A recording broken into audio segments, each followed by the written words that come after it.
You're listening to Puma Podcast. Hello! Ako si Veronica Uy, Podcast, and you're listening to Teka Teka News. Sa episode na ito, Dahil ang advocacy naman talaga ng kultura at sining ay mababalikan natin what should be the ground of who we are as a people, and naturally the culture where we had been brought up will find shape in the values that we expose ourselves into. To define yung mga values na to bago magawa ng programa. So that's how it was articulated in the development plan.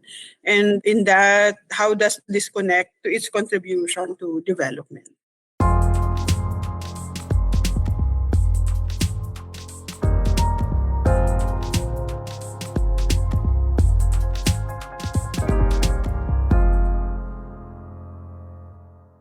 you just heard Marichu Teliano, Deputy Executive Director siya ng National Commission for Culture and the Arts. We spoke with Marichu about the NCCA's Value Survey and the NCCA's resulting primer on 20 values that matter most to Filipinos. Start tayo sa top 5. Love for family and community, faith, education, lifelong learning, and health and wellness. Pero teka, ito na ba talaga ang listahan? The NCCA says that actually, no less than 189 values were surfaced in focus discussions. The 20 they included in their primer merely represents what were most mentioned. Marichu says these values, quote, reflect the identity and aspirations of Filipinos, unquote. But there are nuances in how these are embraced or manifest. May mga pagkakaiba-iba ang pagka-articulate nito, pero nagmi-mean lang din siya ng the same thing. However, may iba-ibang mga pamaraan na pag-express or pag-manifest nitong mga values na to. So, with the diversity of our cultures across the country, talagang challenge yung pag-consolidate into a certain number of values that is practiced by a bigger number of communities. Ang isang focus group discussion ay tumatakbo ng halos one day from 6 to 8 hours dahil ganun po hindi po yung conversations. Next 5 on the list of things we value: addressing basic needs, ensuring work and livelihood, self-development and improvement, happiness, and resilience. Ang unemployment rate ay naitala sa 4.5% o 45 sa kada 1,000 na individual na nasa labor force ang walang trabaho o negosyo nitong Hunyo 2023. Government efforts to understand what Filipinos value isn't just about feelings. They are ultimately about economics too. The NCCA Values Program is in partnership with the National Economic Development Authority. NEDA actually tries to factor in these values in the Philippine Development Plan through 2040. You have to consider that development plans are implemented by elected politicians. They want their policies to be aligned with values that people hold. There may be difficult economic policies, parang painful for some sectors, that are powerful pero good for many. And they would like to anchor the narrative and justification for such policies. Yan si Jude Esguerra, policy consultant. He studied both economics and sociology. He was also former undersecretary of the National Anti-Poverty Commission. Sabi nga niya, values can be tricky to discuss, and they definitely cannot define all Filipinos. Precisely because there are big disparities in socio-economic standings, as he says, some values can even at times be at odds with themselves, depending on the competing interests of people on different sides of different spectrums. Halimbawa, Filipinos believe in assisting the less fortunate, but they can have bitter debates about the limits and thresholds of any such help. Others hold the value that you have to deserve the assistance that is given to you. No, you have to be autonomous. You have to lift yourself up like we did. No? May ganon, no? Yung universal basic incomes and ayuda are become implicated in values, no? Because there are sectors in society that believe that people have to work more. Kailangan magbanat ng buto, magsipag. I think that's what values survey can bring in, the insight kung ano ba yung binavalue ng people, no? Yung idea of a decent society where no one is left behind, no matter what, or yung that help has to be earned and deserved, no? Dapat sinubukan mo muna at nag-aral ka, nagpagod ka, pero hindi pa rin kaya. Yan, pwede ka naming tulungan, no? But there are also spaces where our values are completely shared, and those represent clear opportunities for policies and public investments. Cross-class dialogue should be happening. In transport, public transport, that's another one. No, everyday experience ng both ng middle class at ng mahirap. Diyan, napakalaki ng inequality din dyan. Pero they are in the same space.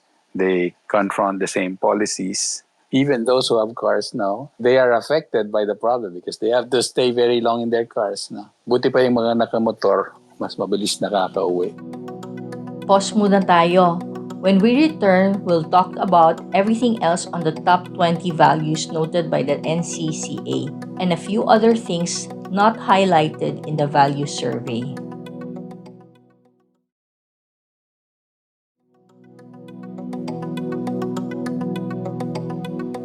Well, I think that has a lot of currency in the intersection of Filipinos with the rest of the world. Filipinos are nurses. Filipinos are online when you need an elderly needs to fix something.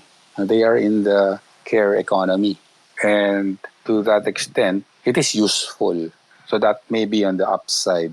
Siguro that's why the Philippine BPO industry is still number one. Ano? But maybe on the downside, I think NEDA is also aware of this. Kahit sa environment, limited sa very circumscribed topics yung concern for the environment. No? Again, that was policy consultant Jude Esguerra. Values 15 to 20, according to the NCCA's primer, were care for the environment, love for country, good governance, rule of law, culture, arts and sciences, and creative excellence and innovation. While it's true that things like faith, family, and community have always been central to the identity of the Filipino people, there's also a conversation to be had about lesser mentioned values in the NCCA's focus group discussions. Halimbawa, good governance came out number 17 in the final list. But again, Jude asked, what does that mean? Things can be very different depending on where one stands or moves in life. Si Professor Randy Tuaño and Noel De Dios came out with an article showing that from 2014 to 2018, yung lower middle class lumalaki na. Ito yung mga newly emerged na mga families from being poor, no? So, like they can afford motorbikes, for example, no? Siguro dahil yung ate nila nakapagtrabaho sa BPO. And it is these people who have started to differentiate themselves from their neighbors. They tend to align with the narrative of the Duterte administration na den of thieves and drug dealers ang maraming urban poor areas. No? I think the fascism of Duterte rode on this effort of the emerging middle class to differentiate themselves. What we say we value can also shift very quickly, Jude says. As we transition from the Aquino administration to that of Duterte, for example, or from Duterte to current President Bongbong Marcos, and also consider the COVID years. Jude says it's important to remember that our expression of values can be fickle and are often nuanced. We can all be saying the same things, but we can all still make very different decisions. Maraming values meron ang tao, ang Pilipino, no? Maybe other values lower in rank can come together, no? We all love our friends, no? Filipinos, majority, want to support rights for LGBTs, no? Pero so that may be a value plus others perhaps, like respect for the autonomy, independence of persons, that if these values are brought together to work in tandem, there can be a very interesting public discussion on these values. It's not a given na porque number 2 ang religiosity or number 1, then it will rule. No, not something that we can take for granted, that we should take for granted. I don't know if people in government think that way, but maybe they should. It would be impossible to say that any list of values, ayan na tayo. Not even the entire list of 120 plus values gleaned from the FGDs. Unity, utang na loob, values, artists, scientists, cultural workers, security of living. Sa lahat nga ng nabanggit na mahalaga sa mga nakausap, yan pa ang mga least mentioned. But it would be foolhardy for anyone to assume that these are not important to Filipinos. Ito ay para sa amin ay mga signs or signals that these are the areas that we also have really to work in terms of promoting, in terms of really pushing for paano ba yung articulation, paano ba yung manifestation ng pagmamahal sa bayan. In the study, that's one of really of the things that really is also bringing us to a certain kind of realization in the programming and also of promoting these values that are important yet at the tail end of the ranking. Whatever values we believe in, how do we work for them? Edicio de la Torre is a very well-known social activist. Siya yung chairman of the board namin dati for a long time sa Institute for Popular Democracy. And we were talking when he was still in the ERAP cabinet. He told me na there are 2 ways of being a social reformer, sabi niya. The first one is you bring the progressive and the enlightened ideas into the mainstream, into the popular. So you make the progressive popular. The other one is quite opposite, sabi niya. You begin the popular and you try to discover the elements, you tease them out that are also progressive because they are there. That is the work of popular democracy, sabi niya. So that's a way to think also of values and how concerned citizens who have different values from the mainstream can fight for the space so that the society becomes pluralist, accepting, interdependent, and one might say even more democratic than it is right now.